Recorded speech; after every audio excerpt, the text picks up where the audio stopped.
Muscle power ನರಗಳ ಶಕ್ತಿನ ನಾವು ನಾರ್ಮಲ್ ಆಗಿ ಮುಂಚೆ ಥರನೇ ಹೇಗೆ ಬರ್ಸ್ಕೊಳ್ಳೋದು ಅನ್ನೋದನ್ನು ನಾನು ಈ ವಿಡಿಯೋನಲ್ಲಿ ಹೇಳ್ಕೊಡ್ತೀನಿ. ಹಲೋ ಫ್ರೆಂಡ್ಸ್, ಹೇಗಿದ್ದೀರಾ? ಚೆನ್ನಾಗಿದ್ದೀರಾ?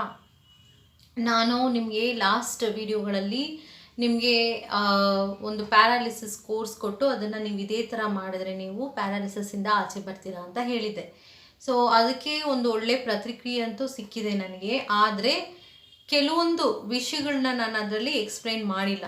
ನಾನು ನನ್ನ ಯೂಟ್ಯೂಬ್ ಚಾನಲ್, ಅದು ಕನ್ನಡ ಯೂಟ್ಯೂಬ್ ಚಾನಲಲ್ಲಿ ನಿಮಗೆ ಸ್ಪೆಷಲಾಗಿ ಇದನ್ನೆಲ್ಲನೂ ಹೇಳ್ಕೊಡ್ತೇನೆ. ಮೇಯ್ನಾಗಿ ಕನ್ನಡ ಚಾನಲ್ ಅಂತ ನಾನೇನು ಮಾಡಿದ್ದೀನಿ, ಈ ಚಾನಲಲ್ಲೇ ನಾನು ಜಾಸ್ತಿ ಎಕ್ಸ್ಪ್ಲೈನ್ ಮಾಡಿರೋದು. ಕೆಲವೊಂದು ಮಾತ್ರ ಇಂಗ್ಲೀಷ್ ವಿಡಿಯೋಸ್ ಇದೆ ನನ್ನ ಚಾನಲಲ್ಲಿ, ಅದು ಟ್ರಾನ್ಸ್ಲೇಟೇ ಆಗಿರುತ್ತೆ. ಯಾವ ವಿಷಯನ ನಾನು ಹೇಳಿರ್ತೀನೋ ಅದನ್ನು ಮತ್ತೆ ನಾನು ಇಂಗ್ಲೀಷಲ್ಲಿ ಹೇಳೋದಕ್ಕೆ ಟ್ರೈ ಮಾಡಿರ್ತೀನಿ, ಯಾರಾದರೂ ಕನ್ನಡ ಬರದೇ ಇರೋರಿಗೆ ಅಂತ ಹೇಳಿ ಮಾಡಿರ್ತೀನಿ. ಬಟ್ ಈ ವಿಡಿಯೋ ನಾನು ಏನು ಮಾಡ್ತಿದ್ದೀನಿ ಅಂದರೆ, ಇದು ಕೆಲವ್ರಿಗೆ ಯಾರು ಪ್ಯಾರಾಲಿಸಿಂದ ಆಚೆ ಬಂದ್ಬಿಟ್ಟಿದ್ದಾರೆ ಅವರು ಕೇಳಿರ್ತಾರೆ, ಹೇಗೆ ನಾನು ಮತ್ತೆ ನನ್ನ ಮಸಲ್ ಪವರ್ನ ಬೆಳೆಸ್ಕೊಳ್ಳೋದನ್ನು, ನಮ್ಮ ನರಗಳ ಶಕ್ತಿನ ನಾನು ಹೇಗೆ ಬೆಳೆಸ್ಕೊಳ್ಳೋದು ವಾಪಸ್. ನಾನು ಮುಂಚೆ ಥರ ಶಕ್ತಿ ಇಲ್ಲ ನನಗೆ, ಬಟ್ ವಾಪಸ್ ಏನೋ ಬಂದಿರ್ತೀರಾ ಅಂದರೆ ನೀವು ನಾರ್ಮಲಾಗಿ ಓಡಾಡ್ತಾ ಇರ್ತೀರಾ, ಕೆಲಸಗಳು ಮಾಡ್ತಿರ್ತೀರಾ, ಮಾತಾಡೋದು ಎಲ್ಲ ನೀಟಾಗಿ ಮಾಡ್ತಿರ್ತೀರಾ. ಪ್ರತಿಯೊಂದು ನಾನು ಎಕ್ಸ್ಪ್ಲೇನ್ ಮಾಡಿದ್ದೀನಿ, ಅದನ್ನು ನೀವು ಫಾಲೋ ಮಾಡಿದ್ದೀರಾ, ಮತ್ತು ನೀವು ಆಚೆನೂ ಬಂದಿದ್ದೀರಾ. ಕಂಗ್ರ್ಯಾಚುಲೇಷನ್ಸ್, ನೀವು ಅಂಥ ದೊಡ್ಡ ದೊಡ್ಡ ಪ್ರಾಬ್ಲಮ್ನ ನೀವು ಫೇಸ್ ಮಾಡಿ ಆಚೆ ಬಂದಿರೋದಕ್ಕೆ. ಆದರೆ ಈ ವಿಡಿಯೋ ಬಂದು ಆಚೆ ಬಂದಿರೋರಿಗೆ, ಅಂದರೆ ಪ್ಯಾರಾಲಿಸಿಸ್ ಸ್ಟ್ರೋಕಿಂದ ನಾನು ಏನೇನು ಹೇಳಿದೆನ್ಸು ಆ ಗೈಡೆನ್ಸ್ನ ನೀವು ಪಾಲಿಸಿ ನೀವು ಆಚೆ ಬಂದಿದ್ದರೆ ಅಂಥವ್ರಿಗೆ ಈ ವಿಡಿಯೋ. ಯಾಕಂದರೆ ಮತ್ತೆ ಮಸಲ್ ಪವರ್ ನರಗಳ ಶಕ್ತಿನ ನಾವು ನಾರ್ಮಲ್ ಆಗಿ ಮುಂಚೆ ಥರನೇ ಹೇಗೆ ಬರ್ಸ್ಕೊಳ್ಳೋದು ಅನ್ನೋದನ್ನು ನಾನು ಈ ವಿಡಿಯೋನಲ್ಲಿ ಹೇಳ್ಕೊಡ್ತೀನಿ. ಯಾಕಂದರೆ ಅದಕ್ಕೊಂದು ಕಂಟಿನ್ಯೂಸ್ ಆಗಿ ನೀವೇನು ರೂಟೀನ್ ಫಾಲೋ ಮಾಡ್ತೀರೋ, ಫುಡ್ ಡಯಟ್ ಅಂತ ಒಂದು ಬುಕ್ಕೆ ಕೊಟ್ಟಿದ್ದೀನಿ ನಾನು ಆ ಕೋರ್ಸಲ್ಲಿ, ಆ ಫ್ರೀ ಬುಕ್ಲೆಟ್ ಕೊಟ್ಟಿದ್ದೀನಿ. ಯಾರಾದರೂ ಆ ಕೋರ್ಸ್ ಬಗ್ಗೆ ಗೊತ್ತಿಲ್ಲ ಅಂದರೆ ನಾನು ಡಿಸ್ಕ್ರಿಪ್ಷನ್ ಬಾಕ್ಸಲ್ಲಿ ನಾನು ನಿಮಗೆ ಸಿಗುತ್ತೆ ಆ ಕೋರ್ಸು, ಅದನ್ನ ನೀವು ಪರ್ಚೇಸ್ ಮಾಡ್ಬೋದು. ಮೆಡಿಟೇಷನ್ ನಾನು ಫ್ರೀಯಾಗಿ ಕೊಟ್ಟಿದ್ದೀನಿ, ಅದರಲ್ಲಿ ನಾನು ಪ್ರತಿಯೊಂದು ಎಕ್ಸ್ಪ್ಲೇನ್ ಮಾಡಿದ್ದೀನಿ. ಆ ಫುಡ್ ಡಯಟ್ ಜೊತೆಗೆ ನೀವು ಏನು ಮಾಡಬೇಕು ಅಂದರೆ, ಆಚೆ ಬಂದ ಮೇಲೆ ನೀವು ಯಾವ ಥರ ನೀವು ರೂಟೀನ್ಸ್ ಬಳಸ್ಕೋಬೇಕು ಡಯಟ್ ಅನ್ನೋದನ್ನು ನಾನು ಎಕ್ಸ್ಪ್ಲೇನ್ ಮಾಡಿದ್ದೀನಿ. ಈಗ ನೀವು ಒಂದು ಪೌಡರ್ ಮಾಡ್ಕೋಬೇಕು, ಅಂದರೆ ಈ ಪೌಡರ್ ಕಂಟಿನ್ಯೂಸ್ ಆಗಿ ನೀವು ಎವ್ರಿ ಡೇ ನೀವು ಸೇವನೆ ಮಾಡಲೇಬೇಕು. ಇವಾಗ ಈ ಪೌಡರ್ ಎಲ್ಲಿ ಸಿಗುತ್ತೆ ಅನ್ನೋದು ಅಲ್ಲ, ಇದು ನೀವು ಮನೆಯಲ್ಲೇ ಮಾಡ್ಕೊಳ್ಳೋದು ಒಳ್ಳೆಯದು. ಏನು ಪೌಡರ್ ಹೇಳ್ತೀನೋ ಆ ಪೌಡರ್ನ ಹೇಗೆ ಮಾಡೋದು ಅನ್ನೋದನ್ನು ನೀವು ಡೀಟೇಲಾಗಿ ಬರ್ಕೊಳ್ಳಿ. ನಾನು ಅದನ್ನು ರ್ಯಾಂಡಮ್ ಆಗಿ ಹೇಳ್ತೀನಿ, ಯಾಕಂದರೆ ಈ ಪೌಡರ್ನ ನೀವು ಮಾಡಿಕೊಂಡು ಮನೆಯಲ್ಲಿ ನೀವು ಮುದ್ದೆ ಮಾಡ್ಕೊಂಡಾದರೂ ತಿನ್ಬೋದು, ಹಾಗೆ ನೀವು ಇದನ್ನು ಹಾಲಲ್ಲಿ ಕಲಿಸ್ಕೊಂಡಾದರೂ ಕುಡಿಬೋದು. ನಿಮಗೆ ಬೇಕು ಅಂದರೆ ಸಕ್ಕರೆ ಹಾಕ್ಕೊಂಡು ನೀವು ಕುಡಿಬೋದು. ಈಗ ನಾನು ಹೇಳೋ ಪೌಡರ್ ಏನಿದೆ ಅದನ್ನು ನೀವು ಪ್ರತಿನಿತ್ಯ ನೀವು ತಿನ್ನಬೇಕು, ಇಲ್ಲ ನೀವು ಅದನ್ನು ಸೇವನೆ ಮಾಡಲೇಬೇಕು. ಹಾಲಿನಲ್ಲಾದರೂ ಆಗಲಿ, ನೀವು ಅದನ್ನು ಮುದ್ದೆ ಮಾಡ್ಕೊಂಡಾದರೂ ತಿನ್ನಬೇಕು. ಮುದ್ದೆ ಅಂದಿದ ತಕ್ಷಣ ರಾಗಿ ಮುದ್ದೆ ಅಲ್ವೇ ಅಲ್ಲ.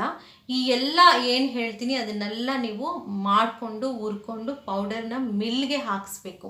ಅಂದರೆ ಇದನ್ನೆಲ್ಲ ತಗೊಂಡು ಹೋಗಿ ನೀವು ಮಿಲ್ಗೆ ಹಾಕಿಸ್ಕೊಂಡು ಪೌಡರ್ ಮಾಡಿಕೊಂಡು ಅದನ್ನು ನೀವು ಸೇವನೆ ಮಾಡಲೇಬೇಕು. ನಿಮಗೆ ಅಂತ ಈ ಪೌಡರ್ ಇರಲೇಬೇಕು. ಇದು ಎಷ್ಟು ವರ್ಷದ ಕಾಲ ನಾವು ತಿನ್ನಬೇಕು, ಇದು ಎಷ್ಟು ಕಾಲ ನಾವು ತಿನ್ನಬೇಕು ಅಂದರೆ, ನೀವು ಅಟ್ಲೀಸ್ಟ್ 1 ವರ್ಷದ ಕಾಲ ನೀವು ತಿನ್ನಲೇಬೇಕು. ಈ ಪೌಡರ್ನ ನೀವು ಮಾಡಿಕೊಂಡ್ರೆ 1 ತಿಂಗಳಗಟ್ಟಲೆ ಬರೋ ಹಾಗೆ ನೀವು ಮಾಡ್ಕೋಬೇಕು. ಪ್ರತಿ ತಿಂಗಳು ನೀವು ಈ ಪೌಡರ್ನ ಮಾಡ್ಕೋಬೇಕು. ಹಾಗೆ ನೀವು ಈ ಪೌಡರ್ನ ನೀವು 2 ತಿಂಗಳಿಗೆ ಒಂದ್ಸತಿ ಮಾಡಿಕೊಂಡ್ರು ಚಿಂತೆ ಇಲ್ಲ. ಬಟ್ ಈ ಪೌಡರ್ನ ನೀವು ಮಾಡ್ಕೊಂಡು ಸೇವನೆ ಮಾಡಲೇಬೇಕು ನಿಮಗೆ ಶಕ್ತಿಗೆ. ಯಾಕಂದರೆ ಇದನ್ನು ನಾನು ಮಾಡಿ ಕೊಟ್ಟಿದ್ದೀನಿ, ಆ ಶಕ್ತಿ ಮತ್ತೆ ವಾಪಸ್ ಬರ್ತಾ ಇದೆ. ಮತ್ತೆ ವಾಪಸ್ ನಿಮಗೆ ಎನರ್ಜಿ ಬರಬೇಕು ಅಂದರೆ, ನಿಮಗೆ ಮುಂಚೆ ಥರ ಎನರ್ಜಿ ಬರಬೇಕು ಅಂದರೆ ನೀವು ಈ ಪೌಡರ್ನ ಕುಡಿಬೇಕು. ಇನ್ನೊಂದು, ಈ ಪೌಡರ್ನ ಕುಡಿತಾ ಇದ್ದೀವಲ್ಲ, ಇದನ್ನು ನಾವು ತಿಂತಾ ಇದ್ದೀವಲ್ಲ, ನಾವು ಡ್ರಿಂಕ್ಸ್ ಮಾಡ್ಬೋದು, ನಾವು ಸ್ಮೋಕ್ ಮಾಡ್ಬೋದು ಅಂತ ಏನಾದರೂ ಅಂದ್ಕೊಂಡ್ರೆ ಇಟ್ ಈಸ್ ರಾಂಗ್. ನೀವು ಡ್ರಿಂಕ್ಸ್ ಮಾಡೋದ್ರಿಂದ ನಿಮ್ಮ ಬ್ರೈನ್ ಸೆಲ್ಸ್ ಕೆಮಿಕಲ್ಸ್ ರಿಲೀಸ್ ಆಗೋದು ನಿಲ್ಲಿಸ್ಬಿಡುತ್ತೆ. ಆಗ ಏನಾಗುತ್ತೆ, ನಿಮ್ಮ ಕೆಮಿಕಲ್ಸು ಬ್ರೈನಲ್ಲಿ ಕಡಿಮೆ ರಿಲೀಸ್ ಆಗುತ್ತೆ, ಮತ್ತು ನಿಮಗೆ ನೆನಪಿನ ಶಕ್ತಿ ಹೊರಟೋಗುತ್ತೆ, ಮತ್ತು ನಿಮಗೆ ಮತ್ತು ಏರುತ್ತೆ ಅಂತ ಹೇಳ್ತಾರಲ್ಲ, ನಿಮಗೆ ಗೊತ್ತಾಗಲ್ಲ ಏನು ಅಂತ.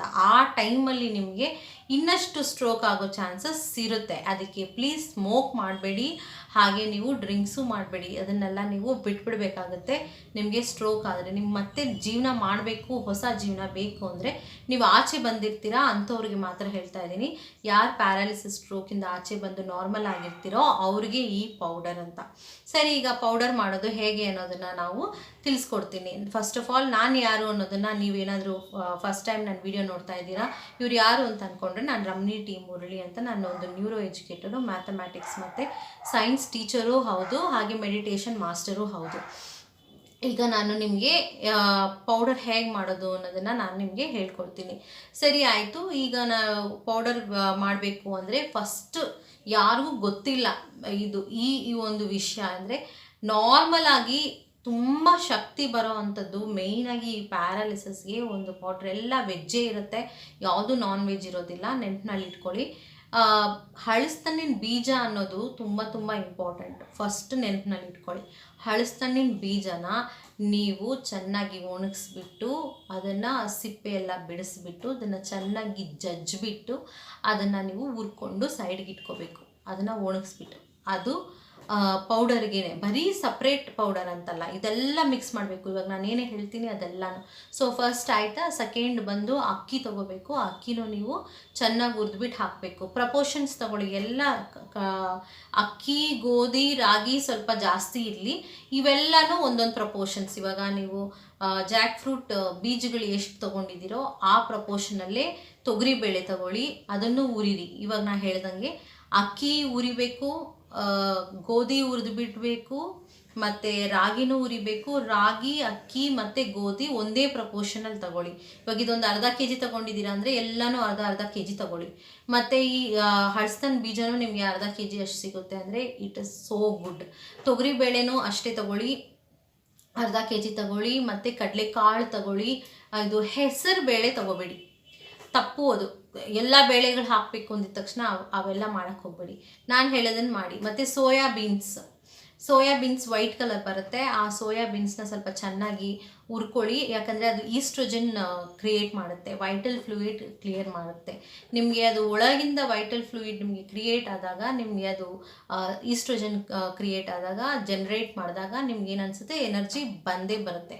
ಸೊ ಅದಕ್ಕೆ ನಿಮಗೆ ತುಂಬ ಇಂಪಾರ್ಟೆಂಟು. ಮತ್ತು ರಾಜ್ಮಾನೂ ಅಷ್ಟೇ ಚೆನ್ನಾಗಿ ಹುರ್ಕೊಂಡು ಒಂದು ಒಳ್ಳೆ ಪ್ರಪೋರ್ಷನಲ್ಲಿ ತೊಗೊಳ್ಳಿ.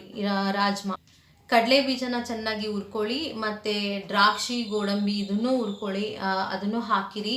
ಮತ್ತು ಖರ್ಜೂರ ಏನಿದೆ, ಒಣ ಖರ್ಜೂರನ ಅದನ್ನು ತೊಗೊಂಡು ಸ್ವಲ್ಪ ಚೆನ್ನಾಗಿ ಜಜ್ಜಿಬಿಟ್ಟು ಅದರಲ್ಲಿ ಹಾಕಿ.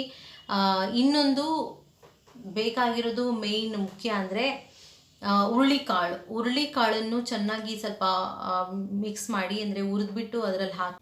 ಈಗ ನಾನು ಏನು ಲಿಸ್ಟಲ್ಲಿ ಹೇಳಿದ್ದೀನೋ ಇಷ್ಟೊಂದು ನೀವು ಹುರಿದ್ಬಿಟ್ಟು ಚೆನ್ನಾಗಿ ನೀವು ಅದನ್ನು ಪೌಡ್ರ್ ಮಾಡ್ಕೋಬೇಕು. ತಗೊಂಡು ಹೋಗಿ ಮಿಲ್ಲಲ್ಲಿ ನೀವು ಹಾಕಿಸ್ಕೊಂಡು ಅದನ್ನು ನೀವು ಒಂದು ಹಾಲಲ್ಲಿ ಸಕ್ಕರೆ ಹಾಕಿ ನೀವು ಅದನ್ನು ಮಿಕ್ಸ್ ಮಾಡ್ಕೊಂಡು ಕುಡಿಬೋದು. ಇಲ್ಲ ನೀವು ಅದನ್ನು ಮುದ್ದೆ ಮಾಡಿಕೊಂಡು ತಿನ್ಬೋದು. ಆದರೆ 3 ಹೊತ್ತು ಮುದ್ದೆ ಮಾಡ್ಕೊಂಡು ತಿನ್ನೋದಲ್ಲ, ದಿನಕ್ಕೆ 1 ಹೊತ್ತು ತಿಂದ್ರೂ ಸಾಕು ನೀವು ಆ ಮುದ್ದೆನ. ಅದು ಮೇಯ್ನಾಗಿ ನಿಮಗೆ ಅದು ಪ್ರೋಟೀನ್ಸ್ ಸಿಗುತ್ತೆ, ಮತ್ತು ನಿಮಗೆ ಐರನ್, ವಿಟಮಿನ್ಸ್ ಎಲ್ಲ ಸಿಗುತ್ತೆ. ಜೋಳ ಏನಾದರೂ ಸಿಕ್ಕಿದ್ರೂ ಜೋಳನೂ ನಿಮಗೆ ತುಂಬ ಒಳ್ಳೆಯದು. ಅದನ್ನು ನೀವು ಫ್ರೈ ಮಾಡ್ಕೊಂಡು ಅದನ್ನು ಪೌಡರ್ ಮಾಡಿ ಅದರಲ್ಲಿ ಹಾಕೋಬೋದು. ಸೊ ಇಷ್ಟೊಂದು ನಿಮಗೆ ಇಂಪಾರ್ಟೆಂಟ್ ನಾನು ಏನು ಹೇಳಿದ್ದು, ಇಷ್ಟೆಲ್ಲನೂ ನೀವು ಹುರಿದ್ಬಿಟ್ಟು ಹಾಕ್ಕೊಂಡು ನೀವು ಅದನ್ನು ಸೇವನೆ ಮಾಡ್ಕೋಬೋದು. ಇದರಿಂದ ನಿಮಗೆ ಎಲ್ಲ ಥರ ಎನರ್ಜಿ, ಯಾವ ಎನರ್ಜಿ ನಿಮಗೆ ಕಡಿಮೆ ಆಗೋಗಿದೆಯೋ ಅದೆಲ್ಲ ಬರುತ್ತೆ. ಈ ವಿಡಿಯೋ ಏನಾದರೂ ನಿಮಗೆ ಇಷ್ಟ ಆಗಿದರೆ ಲೈಕ್ ಮಾಡಿ, ಹಾಗೆ ಶೇರ್ ಮಾಡಿ. ನೀವೇನಾದರೂ ನನ್ನ ಚಾನಲ್ಗೆ ಹೊಸಬರಾಗಿದ್ದರೆ ಸಬ್ಸ್ಕ್ರೈಬ್ ಮಾಡೋದನ್ನು ಮರಿಬೇಡಿ. Thank you.